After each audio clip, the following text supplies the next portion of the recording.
अस्सलाम वालेकुम, my name is Izhar and welcome to my channel. तो कैसे आप सब? आई होप कि आप ठीक ठाक होंगे, एंजॉय कर रहे होंगे, अपने प्रोजेक्ट्स बना रहे होंगे। तो आज जो मैं आपके लिए एक एम्पलीफायर लेके आया हूँ वो हाईली रिक्वेस्टेड था। बहुत ज़्यादा लोगों ने कमेंट्स भी किए, हमारे स्टोर पे मैसेजेस भी आए, मेरे पर्सनल नंबर पे भी मैसेज आए कि इस वाले बोर्ड का जो है ना रिव्यू करें, कैसा है, साउंड कैसा है, प्राइसिंग के हवाले से, और लेना चाहिए नहीं लेना चाहिए। तो मैंने एक परचेज़ किया आप लोगों के लिए। हालांकि मेरी नज़र में था ये, मैंने रिव्यू करना था, लेकिन इतना हाईली रिक्वेस्टेड है, मुझे नहीं आइडिया था। तो लोगों को बहुत पसंद है। और जब मैंने इसके स्टैट्स चेक किए तो अली एक्सप्रेस पे, अमेज़ोन पे, दराज पे, तो बिलीव मी ये लाखों की क्वांटिटी में सेल हो चुका है। लाखों में, हज़ारों में नहीं, लाखों में। तो इट मीन्स कि अगर 2-3 लाख भी सेल हुआ है तो इतने बंदों के पास तो ये है। तो मेरा ख्याल है इससे ज़्यादा सेल कोई एम्पलीफायर हुआ भी नहीं है DIY कम्युनिटी में, लो बजट के सेगमेंट में। तो एम्पलीफायर का जो मॉडल नंबर है वो है ZK-MT21, जो कि 2.1 चैनल का एम्पलीफायर है। 50 वाट प्लस 50 वाट प्लस 100 वाट, लेफ़्ट राइट 50 वाट है और स्टेरियो में। और जो आपका 0.1 सेक्शन है जो सब वूफर का, वो 100 वाट का है। वोजी ऑडियो का ये एम्पलीफायर है। मैं आपको दिखा दूँ कि इस किस्म का ये बॉक्स आता है, इस पैकेजिंग में आता है ये। और एम्पलीफायर जो है वो ऑलरेडी आपने देखा हुआ ही होगा पिक्चर्स में भी और रियल लाइफ में भी। तो ये एम्पलीफायर है, ठीक है। तो ये एम्पलीफायर है। बेसिकली जब इसका बॉक्स ओपन करते हैं तो ये ऐसे असेंबल्ड नहीं होता। ये टॉप और बॉटम के प्लेट्स और कनेक्टर सारा कुछ अलग अलग होता है। तो हमने वीडियो लंबी नहीं करनी, सिर्फ काम की बात करनी है, क्योंकि असेंबलिंग का आपको भी पता है, आपने बहुत सारी वीडियोस देखी हैं कैसे असेंबल करना और किस तरीके का है। तो इसका हम अभी डिटेल्ड साउंड टेस्ट भी करेंगे और इसके टेक्निकल स्पेक्स भी देखते हैं कि 200 वाट का क्लेम किया गया है तो क्या ये वाकई 200 वाट का है भी या नहीं है, और जस्ट इन केस अगर है या नहीं है तो रियल लाइफ में कैसा परफॉर्म करता है। तो हम इसका साउंड टेस्ट भी करते हैं और इसकी टेक्निकल स्पेक्स भी देखते हैं। और डिसअसेंबल मैं कर लेता हूँ पहले, फिर आपको दिखाता हूँ ये। तो वीडियो कंटिन्यू करने से पहले मैं आप लोगों से रिक्वेस्ट करूँगा कि अगर आपने अभी तक चैनल को सब्सक्राइब नहीं किया है तो ज़रूर सब्सक्राइब कर लें, क्योंकि एक तो और ऐसी बहुत सारी वीडियोस आने वाली हैं। दूसरा, इस एम्पलीफायर को मैंने मॉडिफाई भी करना है, इसके अंदर रिमोट कंट्रोलर ऐड करना है, कुछ नए फीचर्स डालने हैं। तो अगर आपके पास है, और आई होप कि आपके पास होगा, तो आपके लिए बहुत बेनिफिशियल होंगी नेक्स्ट वीडियोस जो है। तो चलें वीडियो शुरू करते हैं। तो ये इस एम्पलीफायर का डिसअसेंबल लुक है। ये बॉटम प्लेट है इसकी, मैंने हटा दी है, और ये टॉप की है। तो इसकी ऐप भी अवेलेबल है। जब आप ओपन करेंगे तो एक आपको यूज़र मैनुअल मिलेगा जिसमें QR कोड होगा, तो आप इसकी ऐप डाउनलोड करके और इसको ऑपरेट कर सकते हैं वहाँ से। वैसे मेरे हिसाब से तो कुछ ऐसा सच है नहीं ऑपरेट करने का उसमें, लेकिन फिर भी आपको अगर चाहिए तो आप ऑपरेट कर सकते हैं। और ये टॉप का व्यू है, बॉटम का है। बॉटम में देखेंगे ZK-MT21 ब्रांडिंग है, और 12 से 24 वोल्ट तक जो है इसको पावर दे सकते हैं। ये आगे चल के मैं आपको बताता हूँ मज़ीद इसके बारे में। और ये कनेक्टर्स दिए मैं लेफ़्ट राइट चैनल सराउंड्स के और सब वूफर के। तो ऑक्सिलरी इनपुट भी दिया हुआ है, यहाँ पे ऑक्स इनपुट दे सकते हैं। बड़ा सा हीट सिंक दिया हुआ है, बड़ा तो नहीं है लेकिन क्लास डी के हिसाब से ठीक है ये। और लेफ़्ट साइड पे यहाँ पे देखेंगे बॉटम में, तो एक ये है जी आपका 25 वोल्ट 4700 माइक्रोफेरेड का लगा हुआ है। कैपेसिटर छोटा है, इसको आपने बेसिकली ड्राइव करना है SMPS पे।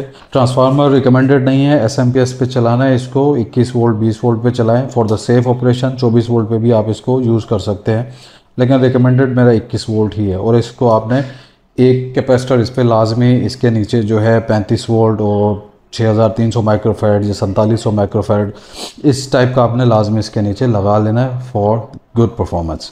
और जहाँ तक इसको पावर देने की बात है तो ये 12 से 24 वोल्ट तक ऑपरेट होता है, ठीक है। 12 वोल्ट पे ऑपरेट हो जाएगा, लेकिन आपको आउटपुट पूरी नहीं मिलेगी जितना पोटेंशियल है इसका। तो आपने इसको 20-21 वोल्ट पे चलाना है, और कम से कम 5 एम्पेयर आपने इसको लाजमी देने। 5 से ऊपर होने चाहिए, 7, 8, 9 आपके ऊपर है, लेकिन 5 से कम ना हो अगर आपको अच्छा आउटपुट चाहिए तो कनेक्टर की क्वालिटी भी काफ़ी अच्छी है। और ऑक्स इनपुट है, यहाँ पे देखेंगे BT एंटीना लगा हुआ है, यहाँ पे एक्सटेंशन भी है एंटीना की। अगर आपने एक्सटेंड करनी है रेंज तो बड़ा एंटीना आप लगा सकते हैं, मैं पिक्चर में आपको दिखा दूंगा। ब्लूटूथ 5.1 है इसके अंदर। और यहाँ पे आप देखेंगे ये छोटा सा एक रेगुलेटर दिया हुआ है।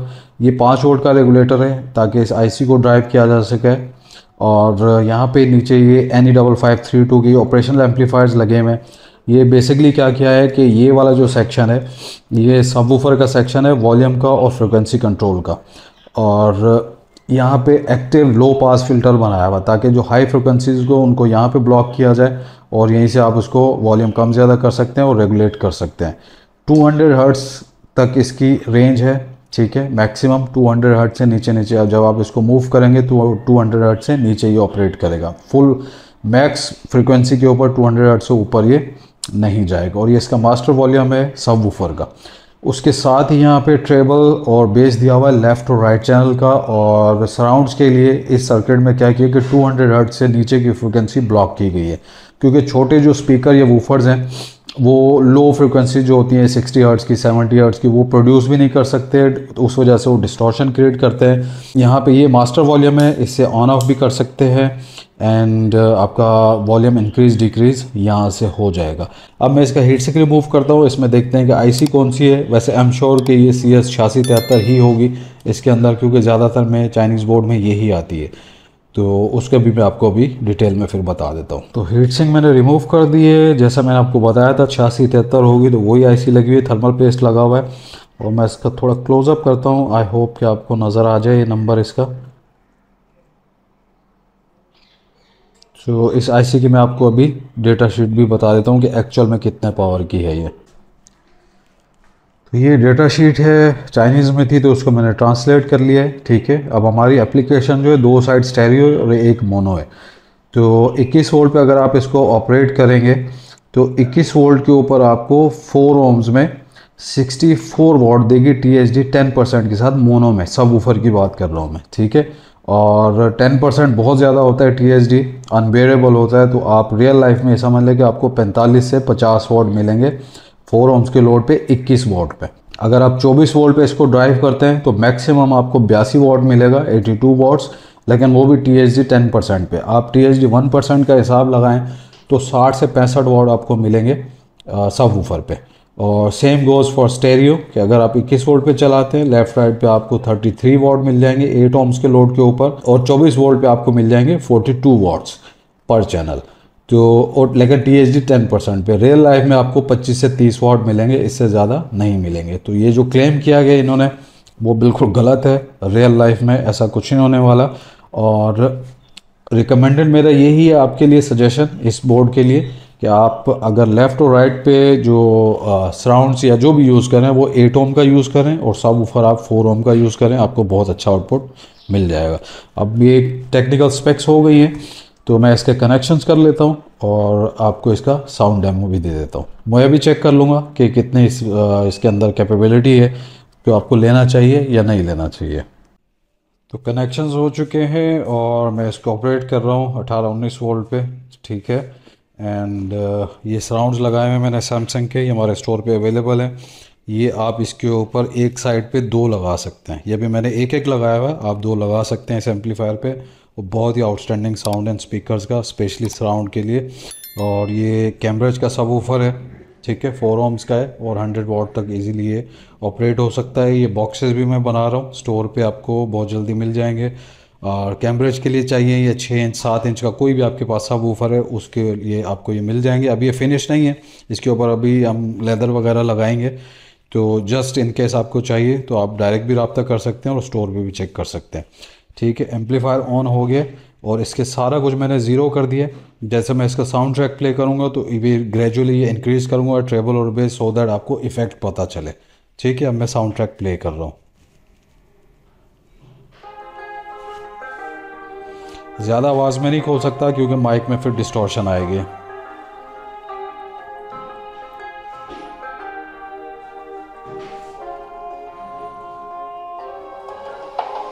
अब मैं ट्रेबल बढ़ा रहा हूँ, ट्रेबल बहुत अच्छा है, लिटरली बहुत अच्छा है।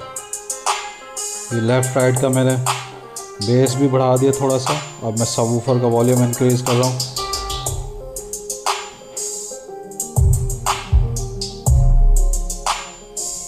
ये मास्टर वॉल्यूम बढ़ा रहा हूँ।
साउंड टेस्ट हो चुका है। साउंड वाकई बहुत अच्छा है इस एम्पलीफायर का, एक होम यूज़ के लिए बेहतरीन एम्पलीफायर है, ठीक है।